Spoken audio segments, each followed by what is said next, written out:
about to leave, already packing, come with me. I'm not really. Hello friends and enemies, welcome back to Happy For Now. It's that time again for another Romancelandia monthly. Let's take some deep breaths before we get into this. This is not going to be a fun month. It's not. We're back at square one. I've got my fun drink in my witch's cup. I think we gotta burn it down. And we, as in those who are still members of this organization, need to burn it down because we as readers really can't do much. But let's dive into it. This weekend, which is why you're getting a Romancelandia monthly on a Tuesday instead of a Sunday, last Sunday of the month is because the Vivians, the RWA's, the Romance Writers of America's award show for the year happened Saturday night. I had a live on my channel where I had some friends on who were, if you're not familiar with them, Bethany from Beautifully Booked Bethany, who actually judged for the Vivians, Mara from Books Like Whoa, and then Ashley from Bookish Realm also hopped on towards the end. And there's 3 hours. If you want to go watch all of it, I am going to summarize it with you, and I'm going to talk about just how I'm feeling right now after 2 years of a lot of drama and not a lot of change, and just some of the issues. So first things first, in 2019 there was a lot of drama with the RWA and some issues with the ethics board situation. They tried to oust a member who was head of the ethics committee, and it's a lot. So I will just go ahead and tell you now, you can go watch those videos. I have 2 videos. I have one that kind of catches you up on the last year of drama that I dropped in December of last year. And then I did one when this all happened. It was what kicked off the Romancelandia monthlies. I will link to both of those in the description if you really want the full backstory, but it was so bad that they canceled the Readas last year, which was their old award show. And now we're here. And they said, we're gonna make a new one. We're gonna fix the problems. They're gonna fix it. They did not fix it. First of all, they named it after Vivian Stevens, who is alive, by the way, y'all. She is alive.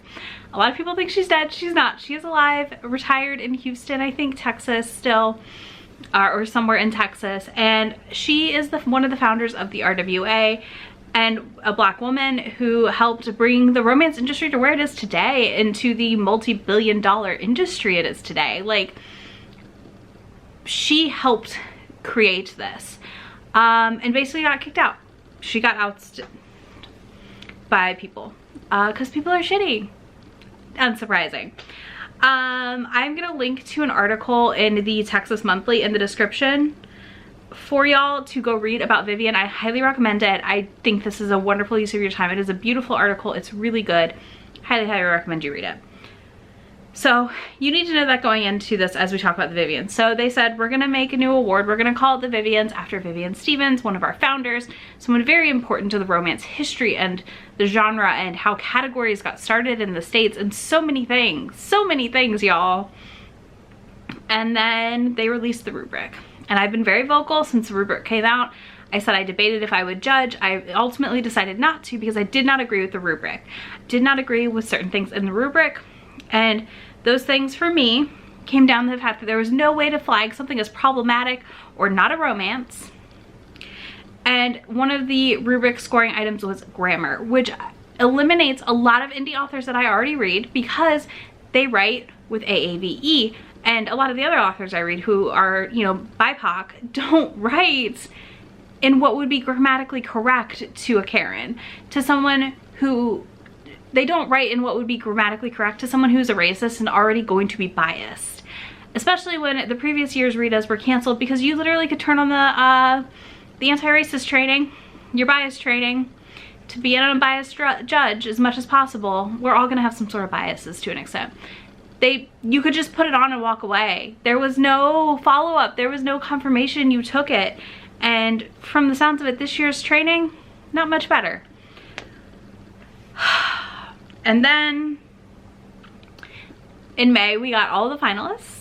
I did a live through that where I went through all 64 books that were finalists, and we knew a handful of them. Most people watching with me live did not know any of the books. Same thing as me, we all knew a handful. Well, I did the math, y'all. We had 10 underrepresented authors that I could quickly confirm were underrepresented, and I'm not saying somebody else couldn't have had something. So underrepresented for me is in a category that would be underrepresented. LGBTQ counts, people of color, obviously, mental illnesses could count, disability could count. Again, some of these are things that you can't always visibly see in a picture for an author. So that's as far as I went. I wasn't gonna go dig these people's lives up, but I'm saying 10 out of 64? You're telling me that 15% of the finalists were authors of color or underrepresented in some capacity. So it was 9 authors of color and 1 male author who writes queer, he writes gay romance. That's it. That was it. 10. And every category didn't have one. No. And Bethany, who did a vlog where she chronicled her whole entire experience judging for the Vivians, only read like 2 authors of color total for the entire thing. She read 20 books. 2. So 10% of her reading had authors of color. That is not reflective of Romancelandia as a whole, as a genre. We'll get into it. So I do want to say congrats to Reese Ryan and Reese Ryan alone for winning her category with Engaging the Enemy. I'm so happy. I'm thrilled for you. I'd love to see this. We were all very, very happy in my live when she won.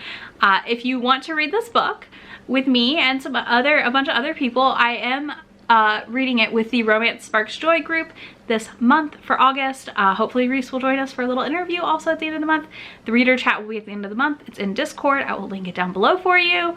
Come join us. We are going to go back to our origins a little bit and read the winner.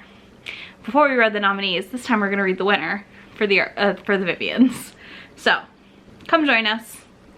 It'll be a good time. But let's talk about the trash. The rest of this is basically just gonna be negative. So buckle up and let's go. So the racist book one, you may recall I talked about it in a previous Romancelandia monthly. It was all over Twitter. A lot of us are very upset about this. This book called At Love's Command by Karen Whitmire. I'm just gonna read you the prologue. Let's do that. So this does take place at Wounded Knee, the prologue. So that's great. At the Pine Ridge Indian Reservation in December of 1890. All right. According to the good book, there was a time for war and a time for peace. Captain Matthew Hanger of the 7th Cavalry prayed this was a time for peace, even as he fit his finger to the trigger of the Remington Army revolver and took aim at a Lakota Sioux warrior on the other side of the ravine. Matt was sick of war, sick of training men to only watch them fall on the battlefield, sick of politicians proclaiming policy without concern for the men sent to enforce it, sick of right and wrong blurring into a muddy, indecipherable mess until he no longer knew on which side he stood. Y'all, it opens with a hero murdering a Lakota Sioux man. What the fuck?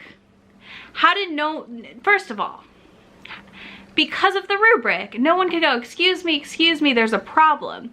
Because let's assume, we're gonna have to make some assumptions here. I'm going to hope, at the very least, that some of the people judging this new category, which is renamed to romance with spiritual elements, so it should not just be Christian fiction and the inspirational category fiction, could not raise a hand and go, oh my god, there's something wrong here, this is bad news, you know, this is questionable content, this is a very terrible thing to open your book with. No, that wasn't possible. Instead, in May, when the announcement was made of the finalists, people came out and spoke up about this book that had read it, some of which who had volunteered to read this subgenre. I don't know how much you got to pick your genre that you read, but anyways, they read it and they said this book is a problem. There are big issues. And the RWA could have acted. They could have reacted then. They could have said, this book doesn't fit with our belief system, this book doesn't that, the other, like it doesn't fit with what we want out of these awards. It doesn't fit with an award being named after a black woman? A book that instead features genocide? Fucking mind-blowing, I know. Anyways, that book won for the spiritual category.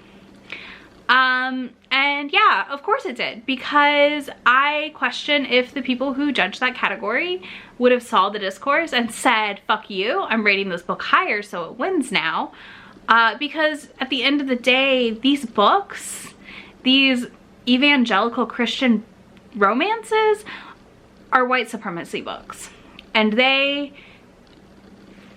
subcategory of people in general are not going to do anything to interrogate and address the inherent white supremacy that exists in their belief system, because they want to be the martyr. And that's the truth of the matter. They want to be the martyr, and that is what they believe and what they will continue to believe and continue to do in their books, in their fiction, everything they consume puts them as the martyr. And that's inherent to their beliefs, and it's inherent to the white supremacy that they uphold through these books. Yeah, so that happened. If you watch the live, it's great. It's me, Mara, and Bethany all screaming basically at that moment.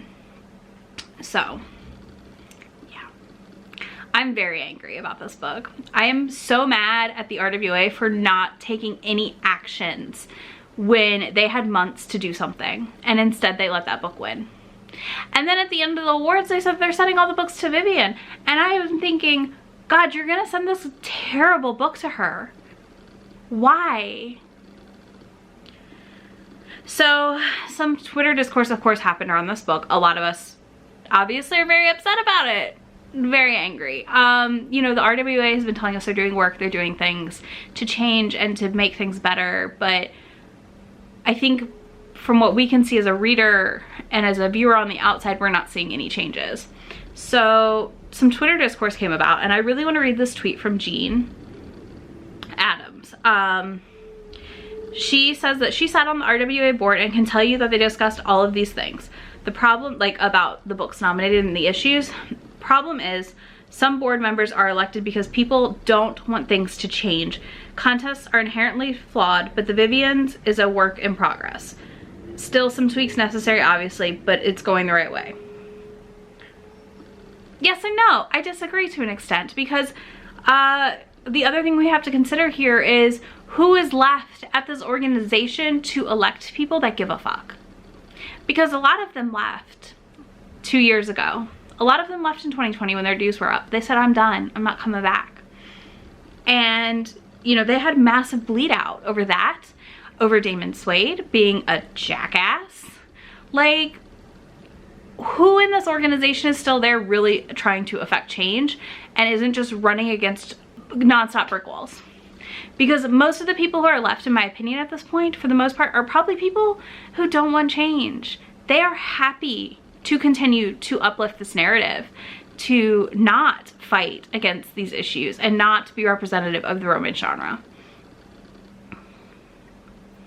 I also wanted to say that Courtney Milan talked about the budget stuff, which I actually hadn't thought about this yet either, and I was like, holy shit, that's a good point. So she sat on the board before, so she's on the board for 4 years, and basically what she's saying is that they have to be hurting financially because of the fact that they didn't do fees for the Vivians this year. They haven't had conferences, like they have like no income, lower revenue because dues aren't happening because people left the organization. So that is something they're struggling with, and it does look like their staff page has definitely slimmed down in the last year, so who knows.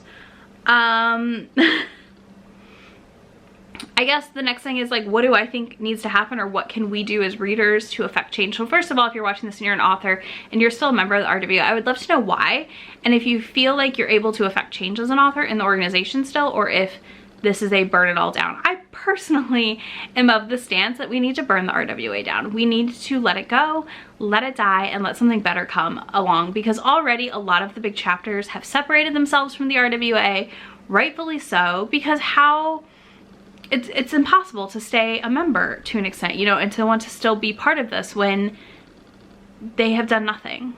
They had a chance. They had a big chance this year to really stand up and show us some change when At Love's Command got nominated. They could have said, this was nominated, this does not align with our values. Plain and simple. But they didn't. I haven't seen a single statement out of them since this happened. I would love to. Hopefully maybe next month we will have a statement. But I just think that we are at the point at which we just need to burn it down. It needs to go. I don't think they have enough money to be beneficial to authors at this point either, as far as lawsuits go. And I also think another big thing we need to think about with the Vivians and any award thing for books often is that they're not reflective of the genre as a whole. You know, most of us haven't heard of a lot of these books that won, and that's weird. And I'm pretty plugged into the community as a whole, and I just think it's interesting because the books are in no way reflective of anything that I have read in the last 2 years. You know, I also know though, why would these authors that I love and adore, who aren't white, want to submit their book? Why would you want to open yourself to that criticism from people who are gonna knock you points for using AAVE, for using Spanish or anything? Like, why would you? Why? I sure as fuck wouldn't. And how can you have any faith in their ability to put this together? It's sad. It's really sad. I wish we had something. I know we have like the Spoon Awards now and some other stuff, and I think the Rift Bodice Awards do a good job pretty much of capturing kind of what was hot that year in the circles I run in. But I would love to see something more inclusive, obviously, as far as romance awards go. Who knows though? I don't know. It's a really weird situation. So yeah, that's this month's update. It's just me ranting. I'm still angry. I'm gonna be angry for a while. I'm ready to light some shit on fire though. My goals moving forward with any RWA coverage, y'all, is going to be minimal. I will try and just consolidate any big news for you into these updates, and you know, if it takes a while, we'll do that. I will still probably react to the Vivians next year if they happen, because I do think like we need to keep an eye on it, but I don't think we need to value it highly in any capacity. I think we need to view these as a thing that happens, and we all know that it's a fucking mess. So yeah, that's this month's update. Thank you all so much for hanging out with me. Hopefully, I don't know, you picked something up, or leave me a fire emoji in the comments. I'm very angry. Oh, I'm so mad. Anyways, leave me a fire emoji in the comments if you made it this far, or let me know what book you were rooting for that didn't win the Vivians, if you're aware of all of the finalists. I am still stunned that Tracy Lipsay did not win.